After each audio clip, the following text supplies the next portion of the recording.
Hello friends, welcome to my channel The Pankaj Show में. Today we will discuss about what is the reality of फ़िलिस्तीन and Israel. Israel और फ़िलिस्तीन की फ़िलहाल की जो जंग है, उस जंग के पीछे का मकसद क्या है, वो जंग क्यों हो रहा है, वो जंग कब तक होगा, वो जंग रुकेगा भी या नहीं रुकेगा, उस जंग से इन्वायरमेंट पे, ऑल ओवर वर्ल्ड के इन्वायरमेंट पे, मार्केट पे, शेयर पे, पूरे पूरे के पूरे माहौल पे क्या इफेक्ट गिरेगा, इस पे हम थोड़ा सा डिस्कस करते हैं. फर्स्ट ऑफ ऑल ये जानने की कोशिश करेंगे कि इजराइल और फ़लस्तीन का जो फिलहाल अभी एक जंग का माहौल छिड़ा हुआ है, इसके पीछे मैंने एक वीडियो बनाया था, आप उसमें देख सकते हैं. मैं उसका लिंक नीचे डिस्क्रिप्शन में दे दूंगा.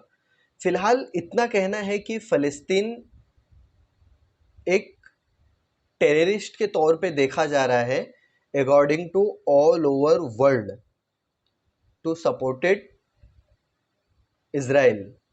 बट अगर आप अकॉर्डिंग टू एक ह्यूमैनिटी, एक इंसानियत के रूप में देखें तो फ़लस्तीन में भी इंसान रहते हैं, इज़राइल में भी इंसान रहते हैं. इज़राइल जो फ़लस्तीन पर हॉबी हो रहा है दिन पर दिन हर एक एंगल से, क्या वो सही है? या फ़लस्तीन में जो हमास एक ग्रुप है, वो ग्रुप जो इज़राइल पे अटैक कर रहे हैं, वहाँ पे भी लोग इंजर्ड हो रहे हैं, घायल हो रहे हैं, मर रहे हैं, क्या वो सही है? Reply is no. दोनों तरफ से यही रिप्लाई आएगा कि दोनों काम नहीं सही कर रहे हैं, क्योंकि वो इसको मारे या ये उसको मारे, दोनों में तो नुकसान एक आम आदमी का ही हो रहा है ना, दोनों में तो इंसान मर ही रहे हैं ना. तो वो टोटल रॉन्ग है.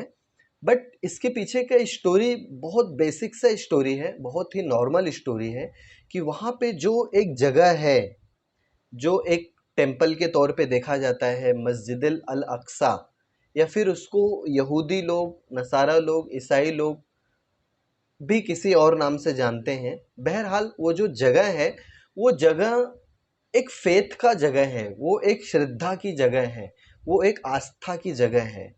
बहुत बड़ा इश्यूज नहीं होना चाहिए, बट वो चूंकि वो जगह एक आस्था से जुड़ा हुआ है, एक श्रद्धा से जुड़ा हुआ है, तो वो इतना लंबा छिड़ रहा है कि लोग जंग करने पर, मारने मरने पर, कत्ल करने पर भी राजी हैं. उसके पीछे का टारगेट और उसके पीछे का रीज़न ये है कि इज़राइल जो एक यहूदी कौम है, उन यहूदी लोगों का मानना है कि उनके जो नबी थे, हज़रत मूसा अलैहिस्सलाम जो उनके नबी थे, वो वहाँ पर इबादत किया करते थे, वो वहाँ पर पूजा पाठ किया करते थे, और वहाँ पे ही रहकर उन्होंने बहुत सारे नेक काम किए हैं. और जो ईसाई लोग हैं, जो क्रिश्चियन लोग हैं, जो अपने नबी यानी हज़रत ईसा मसीह को मानते हैं, उनका ये कहना है कि वहाँ पे हज़रत ईसा का जन्म हुआ था, उस मुकद्दस, उस पवित्र धरती पर. तो उनके हिसाब से भी वो पावन स्थल है, और यहूदी लोगों के भी हिसाब से वो पाक सरजमीन है. और मुसलमान का ये कहना है कि उनके जो नबी थे हज़रत मोहम्मद सल्लल्लाहु ताला अलैहि वसल्लम, जो उनका कंप्लीट नाम है, वो वहाँ पे उनके साथ एक अजीबोगरीब स्टोरी गुजरी थी, जो स्टोरी अकॉर्डिंग टू इस्लाम एक मुसलमान के लिए भी फेथ का जगह रखता है. वहाँ पे वो एक नमाज अदा किए थे, जो उस नमाज में कहा जाता है कि जब से दुनिया चल रही है, तब से मोहम्मद साहब सल्लल्लाहु ताला अलैहि वसल्लम के पहले जितने भी नबी आए, वो सब मिलकर वहाँ पे एक नमाज पढ़ी. जो वो नमाज बहुत इम्पोर्टेंट रोल करता है कुरान पाक में, और मुस्लिम किताबों में, इस्लामिक बुक्स में बहुत ही इम्पोर्टेंट रोल प्ले करता है. तो उनसे मुसलमानों का वो फेथ जुड़ा हुआ है कि हमारे नबी यहाँ पर एक बहुत बड़ी नमाज अदा किए थे, तो लिहाजा ये मेरा भी प्लेस ऑफ फेथ है, प्लेस ऑफ एक अकीदा है, ईमान है. तो तीनों के हिसाब से वो तीनों की पावन स्थल है, तीनों का पाक पवित्र सरजमीन है, और तीनों कोशिश कर रहे हैं कि ये मेरा हो, ये मेरा हो, ये मेरा हो. वो अलग अलग ज़माने में अलग अलग लोगों के पास वो धरती थी. किसी ज़माने में वो यहूदी लोगों के पास थे, फिर इस्लामिक हुकूमत आई, उन लोगों ने उनसे राय मशवरा करके मीटिंग करके अपने पास ले ली, तो बरसों बरसों बरसों सैकड़ों बरस हजारों बरस मुसलमानों के पास थे। फिर कुछ दिन में ईसाई लोग आए, वो उनसे ले लिए जंग करके। फिर कुछ दिन तक उनकी हुकूमत उस पे थी। फिर कहने का मतलब कि वो एक ऐसी धरती है जिसपे आए दिन गए, यानी हर 100-200 साल में, हर 400-500 साल में वो उसकी हुकूमत बदलती रहती है। कभी मुसलमान है, कभी यहूदी है, कभी ईसाई है।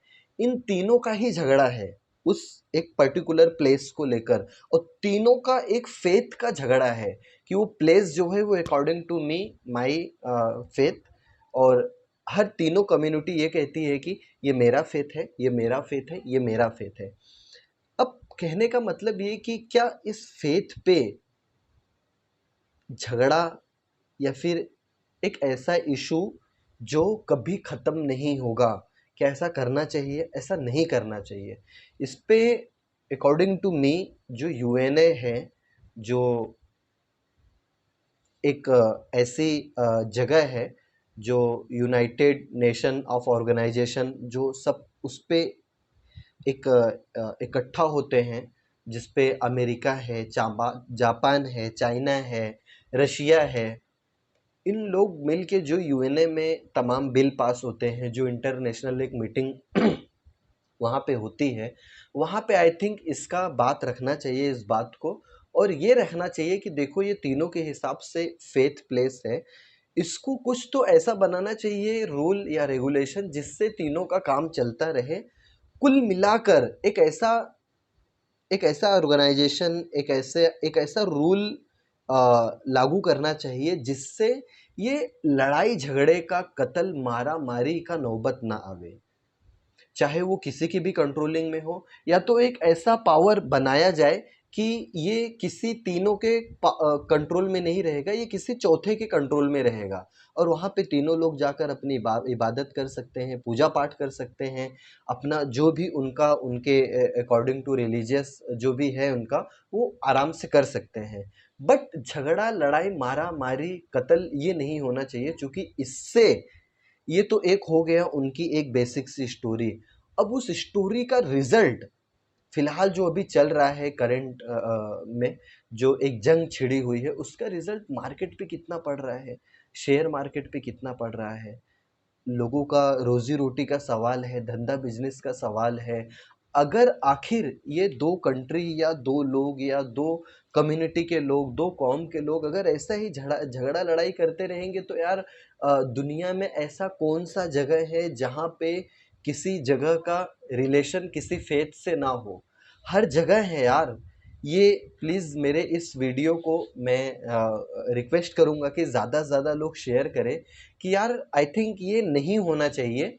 ख़ास तौर पे तो जब एक जगह की बात आवे और फेथ की बात आवे, तो उस पे एक यही एक रास्ता है कि लोग एक मीटिंग ऑर्गेनाइज करें, और उस मीटिंग में बड़े-बड़े जो मुल्क वाले हैं, जो बड़े-बड़े हुक्मरान हैं, जो बड़े-बड़े प्राइम मिनिस्टर, प्रेसिडेंट हैं, वो उस पे बात करें और एक ऐसा रूल लागू करें कि यार इससे कोई मतलब नहीं है, तुम्हारा पावर रहेगा तो तुम हमको सताओगे, हमारा पावर आएगा तो हम तुमको सताएंगे, ये चलता ही रहेगा। तो इससे हटकर एक ऐसा रूल बनाना पड़ेगा, एक ऐसा नियम लागू करना पड़ेगा जिससे कम से कम ये मारा मारी का नौबत ना आवे। तो मेरी तरफ से यही है कि please I request to all of you, specially Israeli and फ़िलिस्तीनी, कि प्लीज़ आप लोग बमबारी, गोलाबारी और इस तरीके का माहौल ना क्रिएट करें जिसका असर आपके बाल बच्चे पे भी पड़े, और उस बाल बच्चे के साथ साथ आपके कौम के ऊपर, उस कौम के साथ साथ सारी दुनिया के ऊपर उसका असर पड़े। Please stop this war, because everybody परेशान है, और ये प्रे कर रही है कि जो देखो, खून किसका भी बहे, नुकसान एक इंसान का ही होना है। ऐसा नहीं है कि इज़राइल बहुत साफ़ है या फ़लस्तीन बहुत साफ़ है, दोनों की गलती है। दोनों एक दूसरे का बस ख़त्म करने के चक्कर में है, ऐसा नहीं होना चाहिए। आपको मालूम होगा, हिटलर भी अपने ज़माने में एक वक़्त था कि सारे यहूदी को उसने मार काट गिराया था, जिससे यहूदी मतलब नाम के बचे थे, गिने चुने बचे थे। अब वो धीरे धीरे फ़लस्तीन में अपना हमको रहने दीजिए, हमारा कोई सहारा नहीं है, सब ख़त्म हो गए हैं, हिटलर ने सबको मार गिराया है। अब फ़लस्तीन वालों ने उनको ऊपर तरस खा के उनको रहने के लिए जगह दी। आज उसी का नतीजा है कि ये इज़राइली उन पे ज़ुल्म व सितम ढा रहा है, नहीं ढाना चाहिए। प्लीज़, और हमास वालों से भी गुज़ारिश है कि आप लोग भी अननेसेसरी किसी के ऊपर अटैक ना करिए, जिसका असर एक बूढ़े पर पड़े, एक बुढ़िया पर पड़े, एक बच्चों पर पड़े, ऐसा नहीं होना चाहिए। तो so please, thank you for watching my videos and please share this videos ज़्यादा से ज़्यादा, प्लीज़ सपोर्ट मी।